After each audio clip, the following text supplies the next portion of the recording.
Hi, and welcome everyone to our inaugural Going Global panel discussion. Thank you for attending. We are really happy to welcome three fantastic panelists today. Daniel Rodrigues, Managing Director, Investment Banking for Nomura Securities International. Joshua Watts, Vice President and Assistant Treasurer for Interpublic Group. And Mirvat Katib, Certified Health and Life Coach and Healthcare Consultant. We're happy to have them here to share their expat journeys throughout South America, Europe, and the Middle East. My name is Chelsea Watts. I am the Director of Global Programs with the Feliciano School of Business, and happy to work with the moderator of our conversation as well, Dr. Ronald Strauss. And we just a couple little housekeeping topics. We would like to accept questions. We'll have Q&A for each panelist individually. So as we go through and as you're listening to the conversation, at the very bottom of your screen, there's a Q&A button that you can use to submit your questions. And we'll do that throughout the conversation, and as well as, at the end, if you forget something as someone's talking and want to stick it in at the end, that's also fine too. So I will do a brief introduction of our panelists, and then we'll get started. So we're happy to first welcome Daniel Rodrigues. He was Management Director of Investment Banking for Nomura Securities International, and he's currently based in New York City. Throughout his 15-year career, he's developed a broad experience in private equity, corporate finance operations, and investment banking, and has a specialization in cross-border transactions. Prior to his role in New York, he was the country manager in Brazil for Nomura, based in Sao Paulo, where he spearheaded the build-out of the investment banking business and client development activities. Prior to joining Nomura, Daniel held positions at UBS, Morgan Stanley, Hicks Muse Tate & First, and Kraft Foods. At UBS, Daniel led the consumer retail coverage effort for the investment banking team, also out of Sao Paulo, Brazil. And prior to that, he was Director of Mergers and Acquisitions for the Latin American region of Kraft Foods International. Daniel has an MBA from Nova Southeastern University in Florida, as well as a BA from Montclair State University. He's fluent in English, Portuguese, and Spanish. And next, we're welcoming Joshua Watts. He's the Vice President and Assistant Treasurer at Interpublic Group, and is currently based in New York City. His experience spans treasury, corporate finance, financial planning and analysis, accounting, and project management. He has extensive experience managing international teams and projects, and worked 10 years as an expatriate in Sweden and in the Netherlands. In his current role at IPG, his primary focus is international treasury, including liquidity and working capital management, risk management, treasury operations, and capital investments. He manages teams based in New York, London, Hong Kong, and Sao Paulo.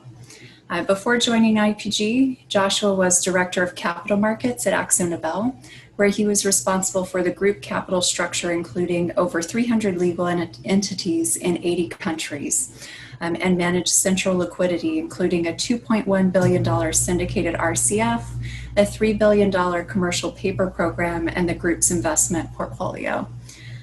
Other positions at AkzoNobel included Manager of Global Treasury Infrastructure and Projects, Head of Treasury for North America, and Controller. Joshua holds a Bachelor of Science in Accounting and an MBA from the University of North Carolina, Greensboro. And we're also really happy to welcome Mirvat Katib. She is the Certified Health and Life Coach and Healthcare Consultant, currently based in New Jersey. She recently returned to the United States after working in the UAE for 5 years.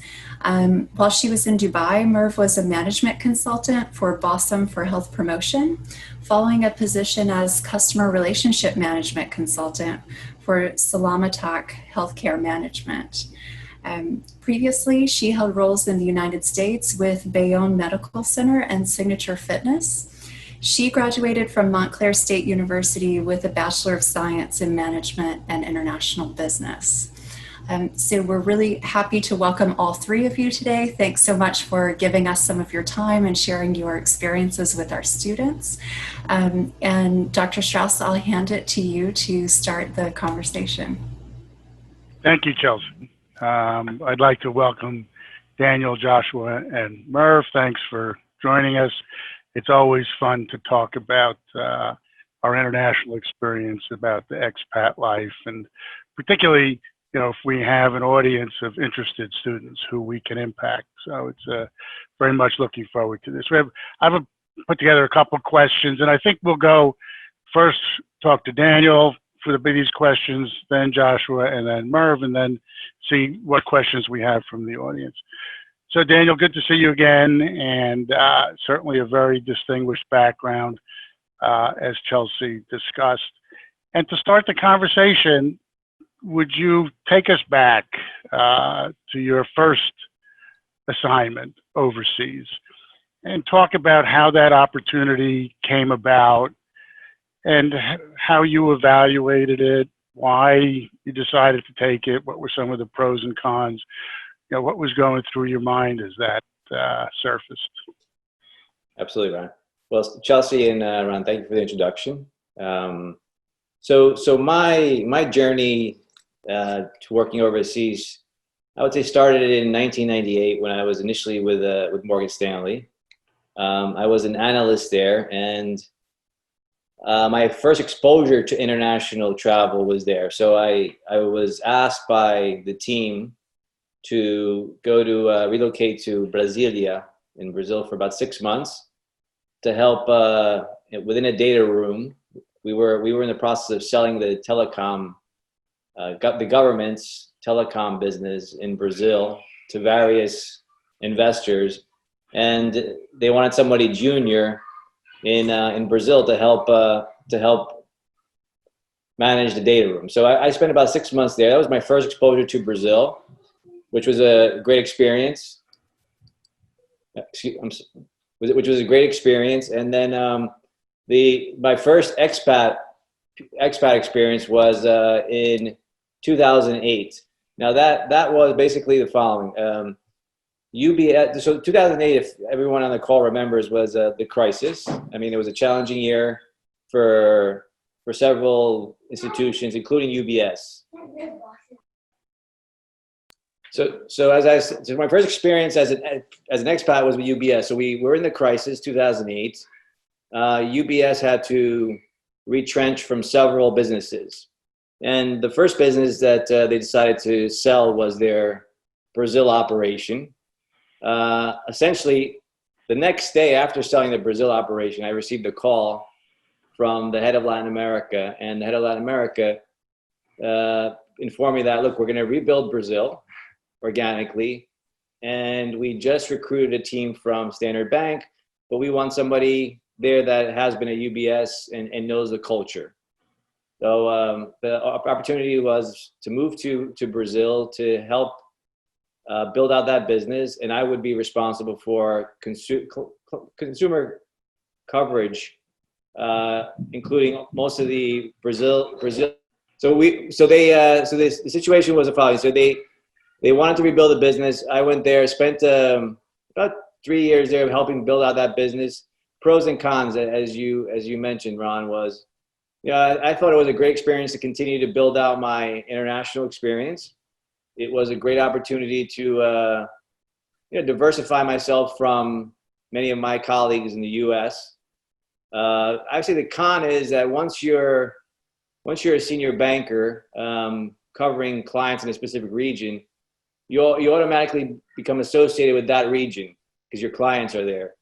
So one of the benefits of staying in the U.S., because the U.S. continues to be the largest investment banking market, is that you're able to cover clients here and you're more valuable because of the potential revenue fee pool. So I think those are the two major pros and cons. But from an experience perspective, from a personal standpoint, from a professional standpoint, it was an incredible opportunity. a lot of responsibility, and I learned a lot.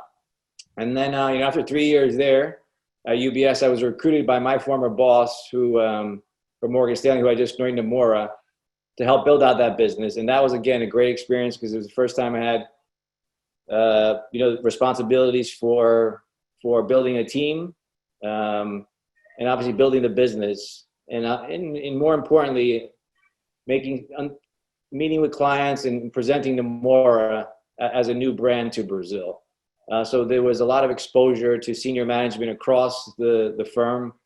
I got a chance to work, apart from being an expat in Brazil, you get an opportunity to work on many cross-border transactions, which involve Asia, Europe and the US. And you learn a lot about different cultures and how proper communication differs within those cultures. You learn about different negotiation idiosyncrasies within the different cultures. So I think that was clearly a pro, and that provides you with a rare, it's a unique experience vis-a-vis a lot of the other bankers that are just purely spent most of their career in the US.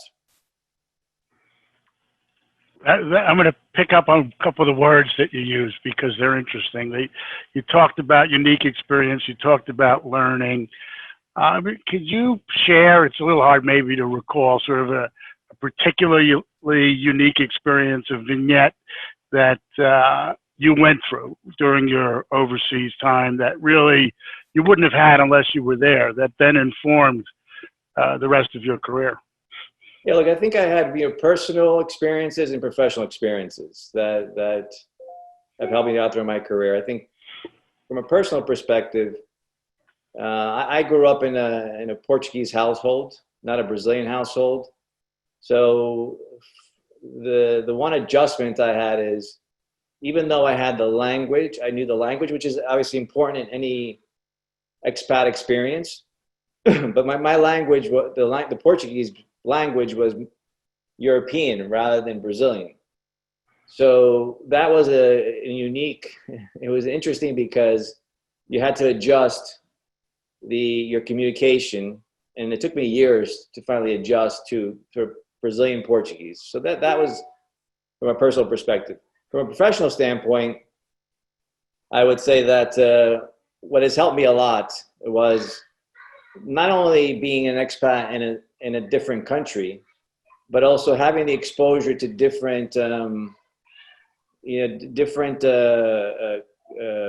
executives around the world, right? Executives and also clients around the world, because I learned how Japanese culture differs from Chinese culture. I learned how even within Europe there's different ways of communicating. There's different styles of negotiation. There's different socialization aspects to getting a deal done, and I think that provides you with sort of an international viewpoint, professionally and personally, that I wouldn't have had if I stayed in the U.S.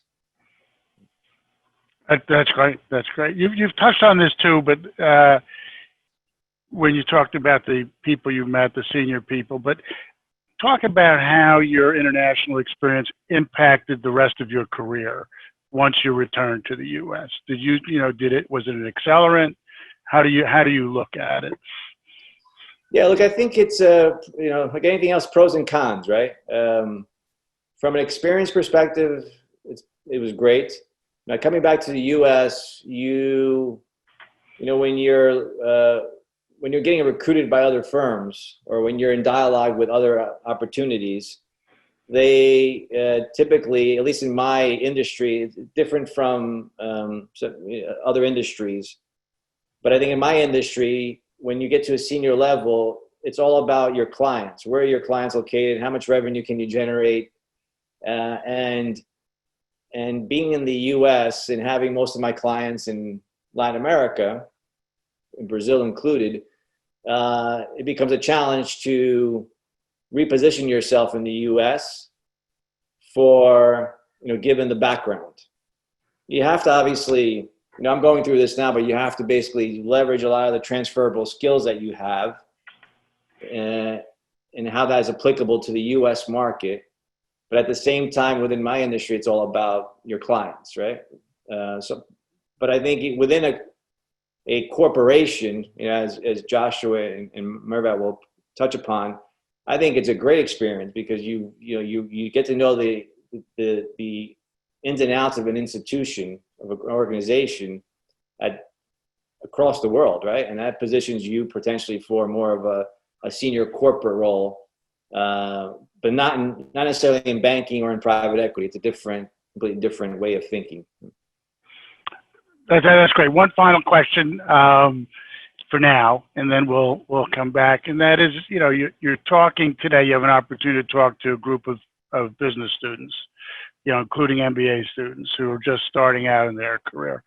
So, given your perspective as it relates to overseas assignments, to the expat opportunities, what advice would you have for our students? I would say that based on my experience, the main point or advice is only pick an expat opportunity if you believe that you like to remain at that location, right? Because you don't know, it's an expat opportunity, but you don't know what that may convert to, right?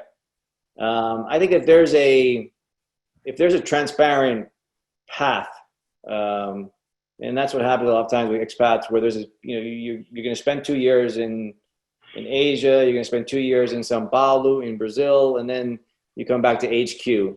If it's transparent and you understand where it's going to lead you, and there's precedence. So if you have mentors or other colleagues that have experienced that same path, then I think it's a good opportunity. But in the end, wherever you end up going for that expat role, make sure it's a location where you would like to remain for the foreseeable future, because you don't know how things turn out.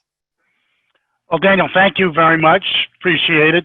Chelsea, do you have any questions from the audience that you want to go through now, or should we go through each of our invited guests first?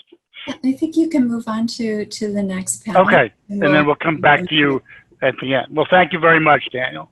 And apologies about my two daughters. I mean, no apologies. Maybe if we have time at the end, maybe you can give them a screenshot. We can meet them a little bit. That was another personal aspect of being in Brazil. They were both born in Brazil. Ah, okay. Maybe we just learned the most important thing right at the end. Exactly. Joshua, pleasure to meet you, and very impressive credentials and career path, so congratulations. And really want to start with sort of the same notion, which is, can you share with us how you had the first opportunity for an expat assignment, how it came to you, what you were thinking about? Were you hesitant? Were you, there's a lot of uncertainty, unknowns. So what was it? How'd you deal with it? And how did you end up deciding to do it? So in some ways, my story a bit echoes some of the things that Daniel said. So I was working for a European corporation at the time, AkzoNobel, and I was working for the U.S. subsidiary. So I was working for them in the foreign market. But that means I was working at the local subsidiary. So I had been there for a while. I'd been there 3-4 years, taking a number of step progressions, and I finished my MBA, and I was looking at the career opportunities that lay in front of me. And similar to what Daniel said, I'd been doing some business travel. I had a bit of the bug, right? I really liked being away from the office. I like being out in the field, meeting the teams, meeting clients, meeting vendors. So what I missed in working in that subsidiary office or in the local branch was really what the next step was. So how do I move up into the next level of management? How do I move into senior leadership? And I didn't see that path there. So I honestly began looking around for other opportunities, and I went to the guy I was reporting to at the time and said, I'm looking to leave. It's not because I dislike the company. It's not because I dislike the role. I just don't see how I continue to progress into leadership. So they posed back to me a question. Well, okay, that's reasonable.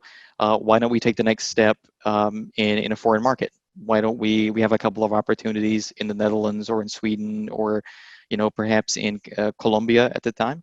Would you be open? And while it was sort of something I on my career, map, I thought, well, that'd be interesting. I probably hadn't given it serious consideration until they laid the question in front of me. And I started doing a similar, kind of cost benefit analysis. So what could this mean for the career? What are the downsides? Some of which Daniel already touched on. You have to be someone who's actively managing your career. When you take these steps, you have to be actively thinking, what's the next step, 2 steps ahead? What does it mean personally? And for me, the math worked out immediately. I think, I tried to be a clever negotiator. I didn't want to show my hand, but within about 5 minutes, I knew I wanted to take the opportunity. I think that's great. Can you share some stories, of one story about once you were overseas in an expat assignment, an experience, a unique experience that you wouldn't have had otherwise, that really is something that you feel impacted you?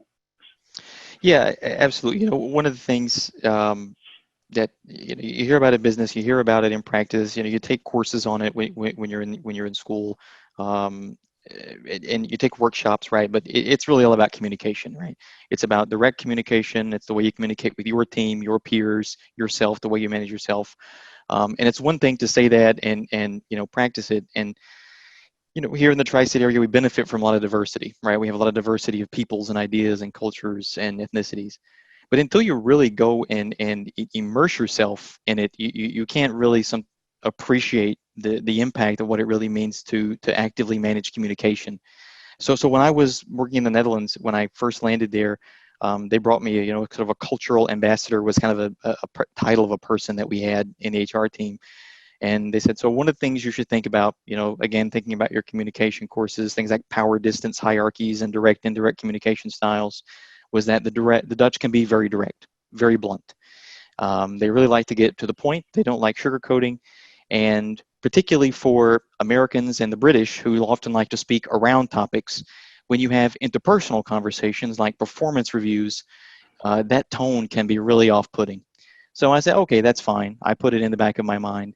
And then a few months later, I'm sitting in my first performance review with my Dutch manager, my very Dutch manager. And we have to be careful stereotyping people, but he really fit the stereotype.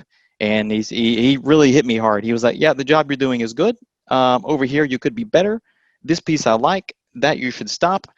Any questions for me? I mean, it was like a knife through the heart, And then I had to pull back this kind of knowledge and think, all right, I need to actively listen to what this guy's telling me. He's telling me exactly what he wants. I'm getting direct feedback. I got to value this.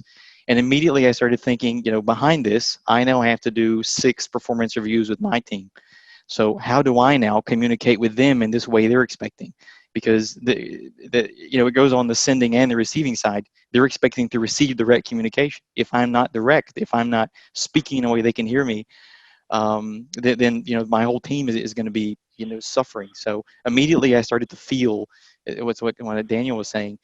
I need to actively manage my communication. I need to actively change and address the way that I speak to my team and lead my team. And those are lessons you learn on the fly. You definitely don't do it right all the time, but it's something that you carry through your whole career. And I don't know if I would have, well, I say never, but certainly I don't know if I wouldn't have gotten such a trial by fire on that had I not been in that circumstance. I think that's a great that's a great story and a great thing to have learned, and may relate to the next question, although it doesn't have to, which is, if you now sort of look back on your international experience and then your career after that, when you came back to the States, how did your international experience impact the rest of your career? Well, I'll piggyback on what Daniel said. For me, it's been a tremendous asset in 2 ways. One, you never know what doors and paths are going to open. So I'm trained as an accountant. I was working as an accountant, right? And I get in this situation, and you start seeing. I moved to the HQ, really moving to our global HQ, and you get exposed to a lot of different disciplines that I didn't know existed before.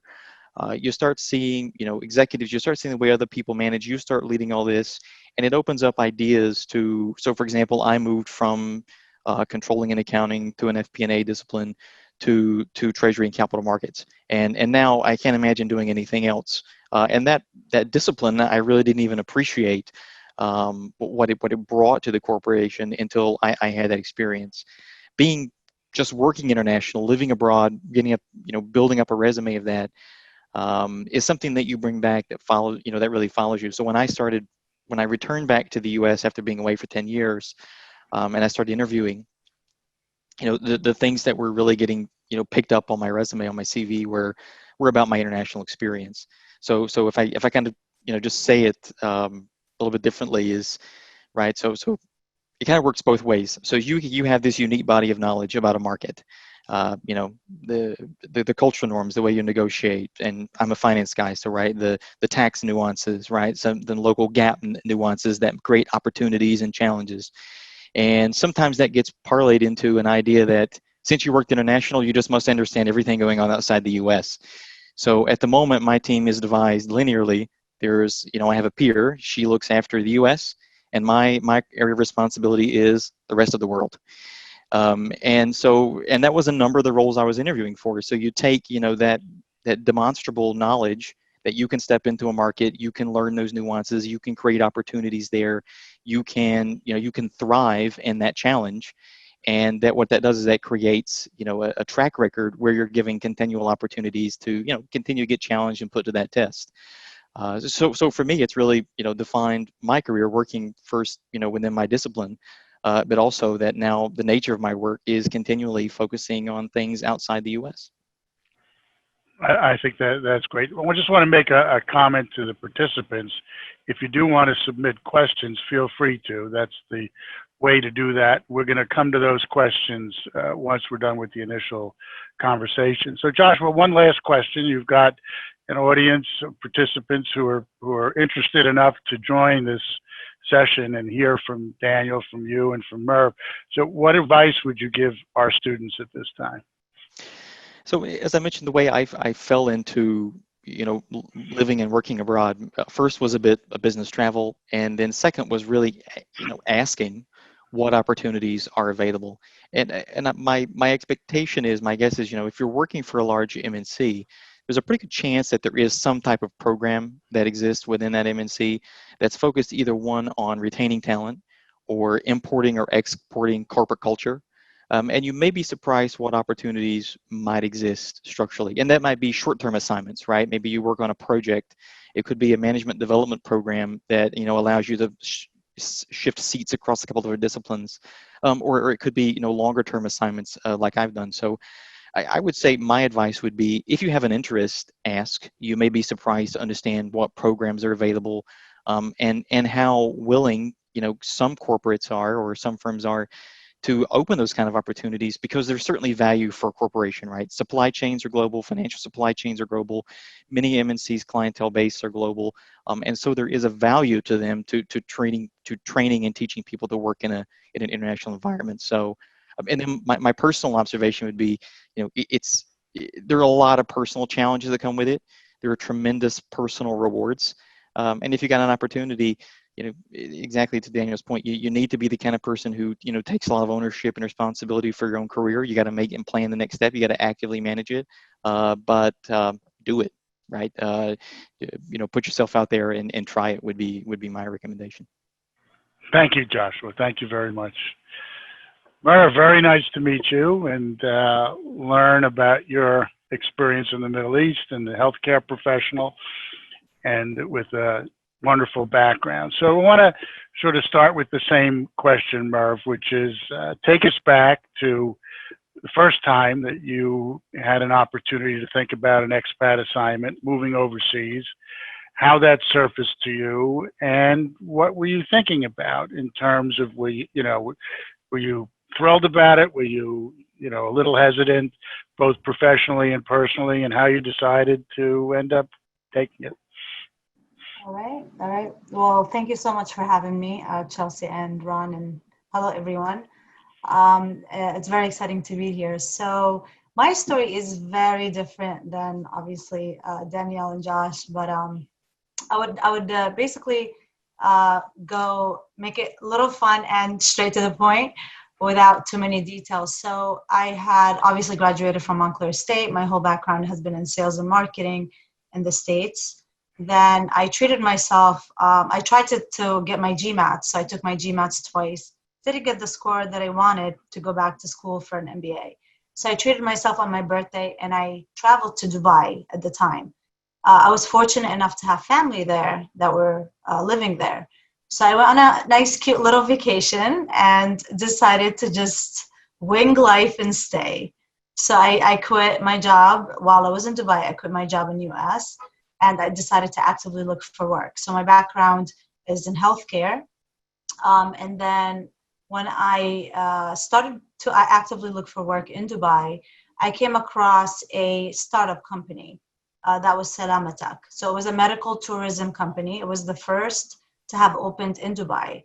So due to the fact that my background is in healthcare and business, I did take that risk on starting that company with the owners of the company. Um, and me coming from an entrepreneurship mentality, I want to be part of a growing company, all of that. I was like, you know what, even though I'm still new to the culture and the protocol of healthcare and how it works in Dubai, I was willing to take the challenge. So I love challenges, whatever it is, whether it's work or personal, I love to take it. So I took that challenge on growing that company, medical tourism. And we actually did pretty well. We got in touch with all the hospitals and clinics and polyclinics in Dubai and UAE. And we had so many clients or people traveling to Dubai or the UAE from the Middle East or Asia, where they wanted to get treated for whether it's cosmetics or non-cosmetics and have a vacation in Dubai at the same time. So we worked around a lot of packages, a lot of tourism, partnered with a lot of different companies and hospitals. And that was going well for probably 2 years, 2.5 years. And then unfortunately, the company folded and it couldn't survive. And healthcare, just to let you know that healthcare in Dubai was fairly new. So it had a lot of work to get done because the majority that's handling healthcare in the UAE is the government, right? And so we struggled from there. And then along the way, I came across another startup company for hair transplant clinic with someone else. And I started that company with them from A to Z, having clients come in, patients, all of that good stuff. Our competition was Turkey, of course, because everybody goes to Turkey and gets the hair transplant done for peanuts, basically. And so Dubai is expensive, so we had to kind of work around that as well. A year later, again, company folded, couldn't survive. And then the third company I joined was a consulting firm, healthcare consulting firm. Again, same challenge, had to the company was existing, but I needed to upgrade it into a different westernized culture opposed to a Middle Eastern culture. And so I had to get in there, fire most of the people, rehire, start different departments, change all the policies, change everything from scratch, build new relationships with hospitals and clinics. And so that was the most challenging because this company already exists, but then it went downhill. So now I need to upgrade it again and fix all these bad, negative relationships that they used to have with this company, these big clinics and hospitals. And so again, at the end of the day, the company couldn't survive because that's when the UAE was going through a small, quiet recession. That was about 3 years ago.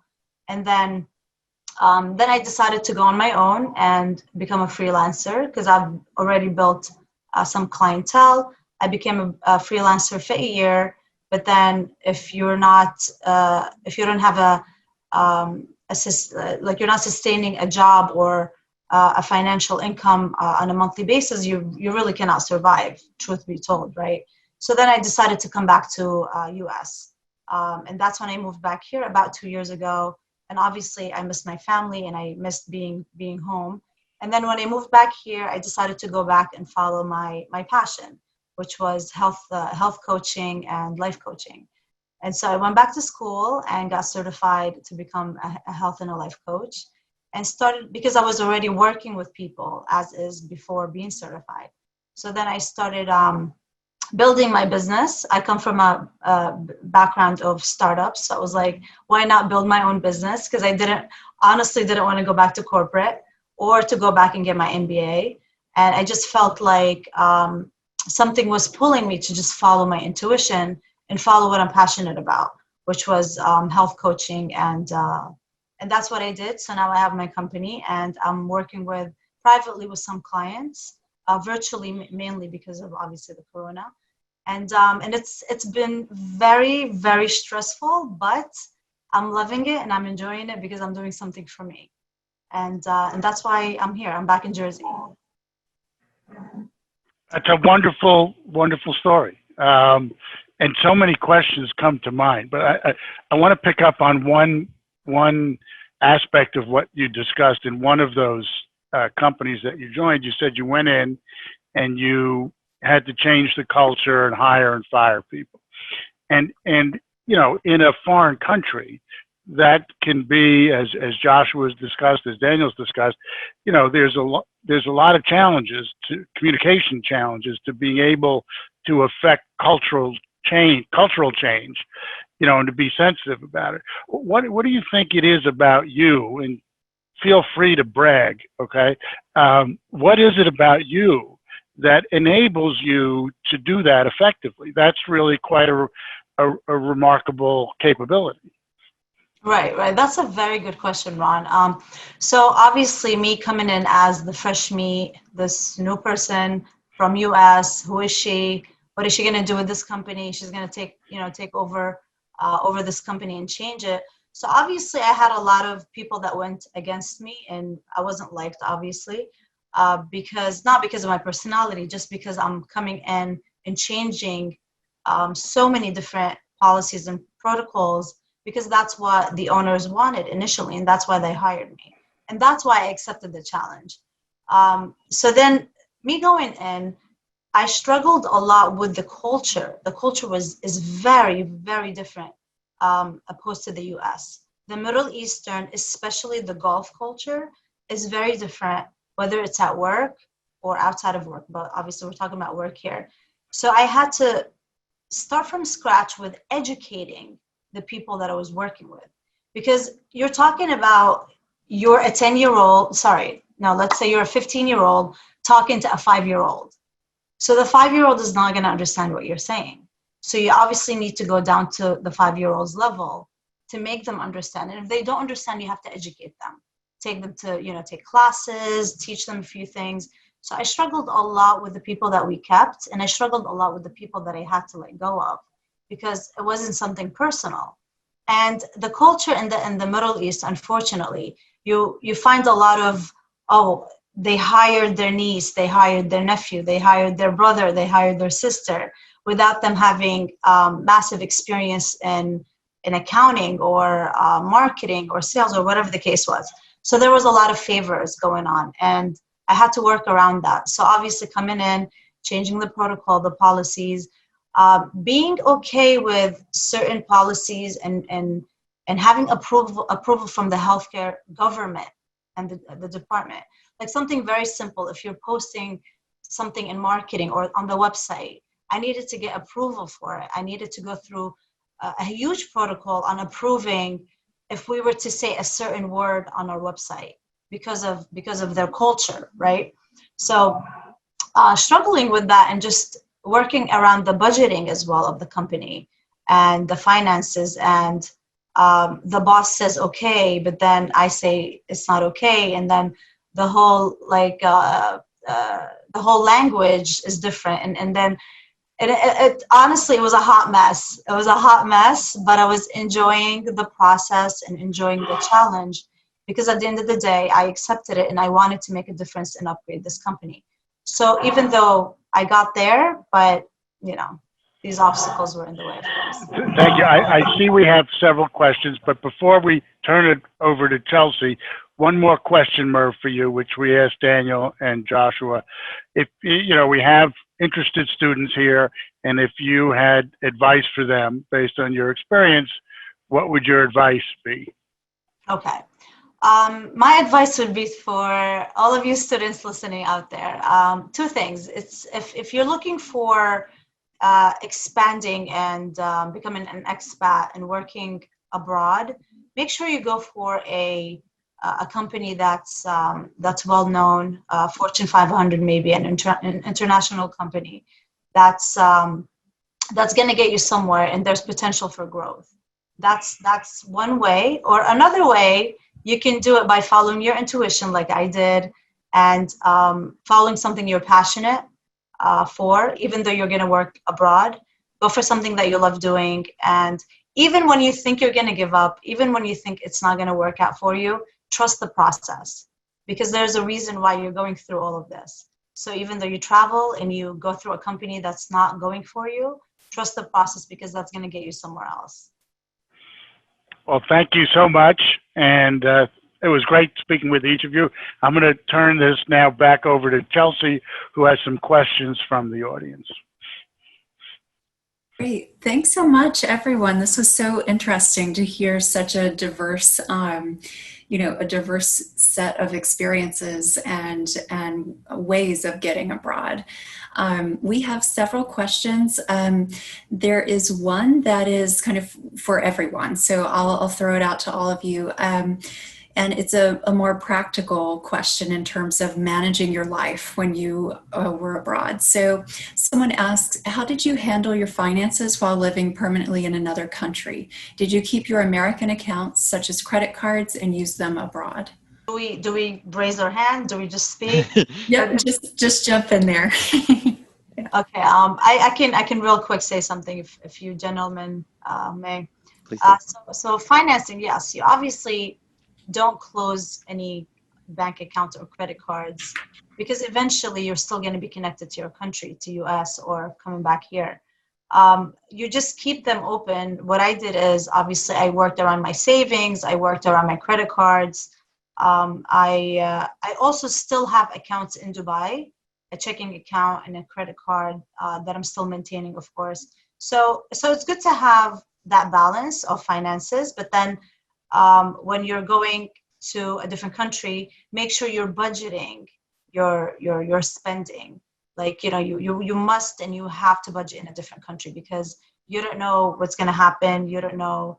It's obviously, Dubai is very different than US, so you have to budget everything, and you have to make sure that you're able to afford yourself the next month and the month after, because it's a crime in Dubai if your check balances. Just imagine. So if you can't pay the rent and your check balances, that's a crime, and they can arrest you for it, opposed to US. US, they don't do that. So you have to make sure how the law of the budgeting goes. So that's my intake. Yeah, I would give maybe some practical tips to say, it depends on how long you're going to go. If you're going to be away for, a few weeks, maybe a few months assignment, probably you can just, continue to work with your US credit cards and bank accounts. It'll depend a little bit on where you're going and the country you're going to be in. But if you're going to be going for a longer time, you'll probably need to open up a local salary account. It's in some countries it's even kind of mandatory to do that. So I would say it depends a little bit on how long you're going to be gone and where you're going, but you should probably expect to need to open up a local banking account. And the other kind of piece of practical advice I would say, on top of what Mirvat rightly says, which is you need to be careful with budgeting for sure, is that we are in a unique position as Americans of having a global tax liability no matter where you earn your living. So make sure to keep a little bit of a close eye on your taxes, as well as, I'm a finance guy, so all this out there, you will no longer be earning your salary in US dollars. So if you have, US dollar liabilities like student loans, then you also need to think about things like FX. So it's you get to see another little different side of finance, which is kind of exciting. Yeah, I would just add, it really depends. Each expat comp structure varies. There's situations where the company will transfer you for X amount of years, and they'll compensate you for your kids' schooling, rent. But obviously that is a carve out, and it does impact your overall salary. So it really depends on the structure and what you can negotiate. That's probably the first point.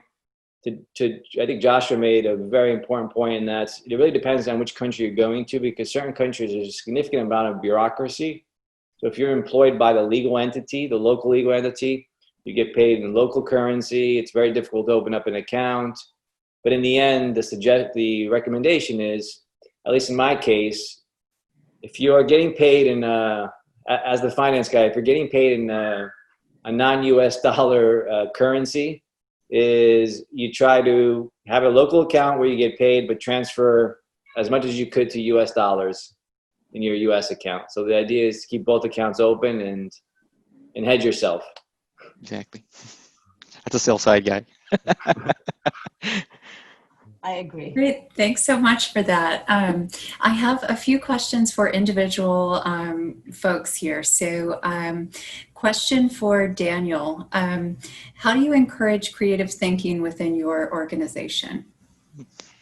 Yeah, creative thinking again. It's if we stay on the topic of being an employee in different countries throughout the world, creative thinking is highly correlated with the culture, right?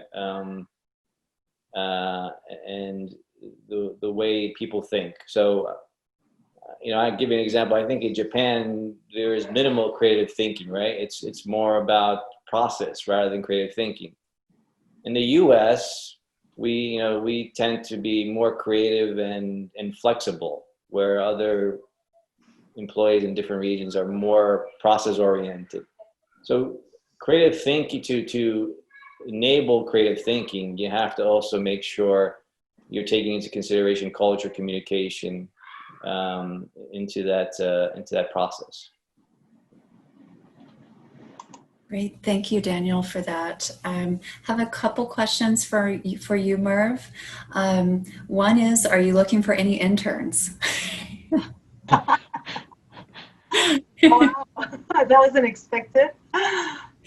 Sure. I'm always open to the interns or partnership or any of that. So sure. Yes. Great. And secondly, what are the challenges that you're facing due to COVID, and how are you overcoming those challenges around your current business? That's a very, very good question. So I initially started my health coaching business January 2020, right?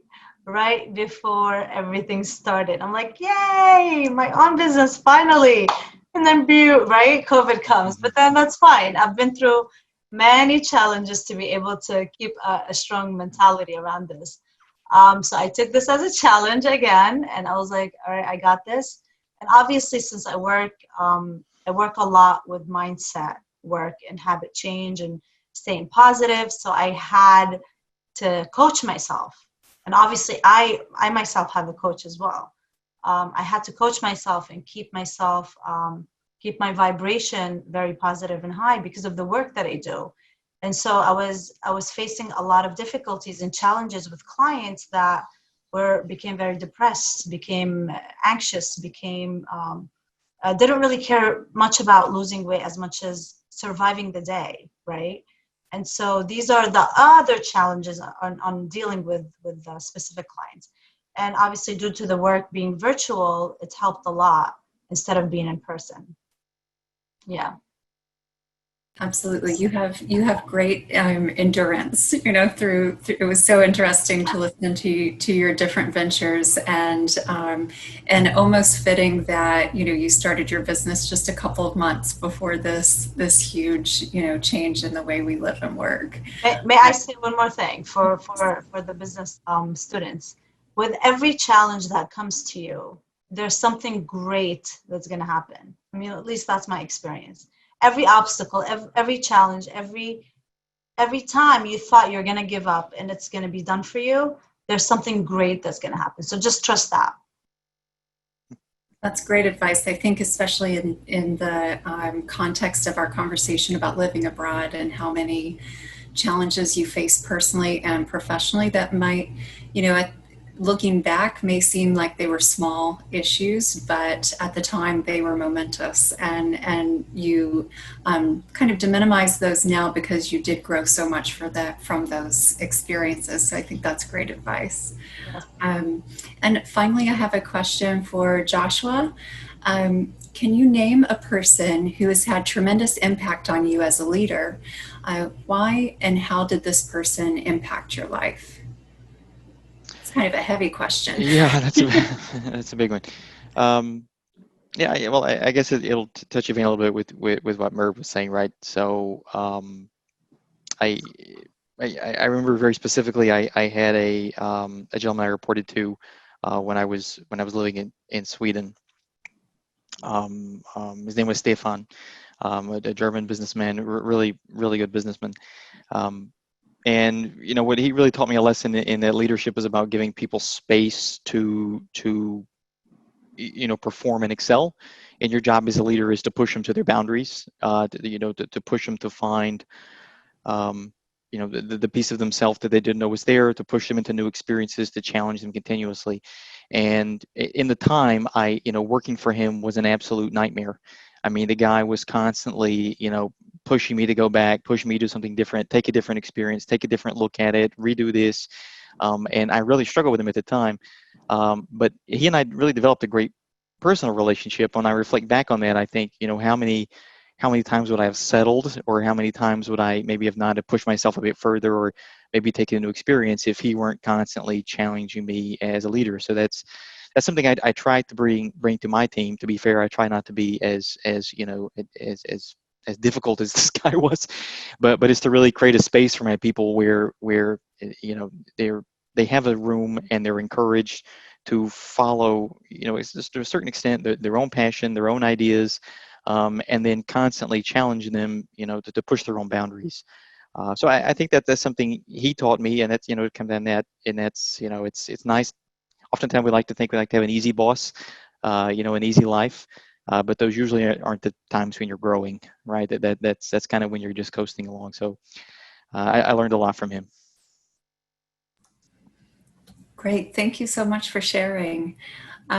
Someone has asked, if we're recording the session and we'll be able to share that. We are absolutely going to share it out. We'll post it on the Feliciano School of Business's YouTube channel, and can send out send out the link to that as well. So, but that's all of the questions that I see here in the chat. I just want to thank everyone here very much for taking time and sharing your experiences.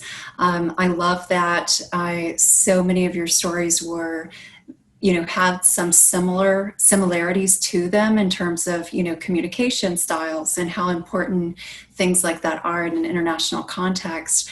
But then also, within very, very different experiences. So I think that our students certainly learned a lot from you. We really appreciate your time. I think, at least from my side, we could continue this conversation for an hour longer. So I'm almost sorry to cut it off here, but we'll be respectful of everyone's time anyway. And Dr. Strauss, thank you so much for moderating. I really appreciate your expertise at the table as well today. And thanks to everyone for participating. We will have, as I mentioned, we'll record this session and post it out. You can also connect with us. We're having this is our inaugural Going Global conversation, but it will continue on a monthly basis around issues related to working in an international context. So in October, our conversation will be around the idea of working across cultures. That's not necessarily to say working abroad, but perhaps working internationally from a seat in the United States. And so I think that would be an interesting contrast to the conversation that you've heard tonight. So you can stay in touch with us on Instagram. I'll plug our Instagram page. It's Feliciano Global, and our email address, felicianoglobal@montclair.edu. So again, thanks so much for your time, all of the panelists and our moderator, and thanks to all for attending.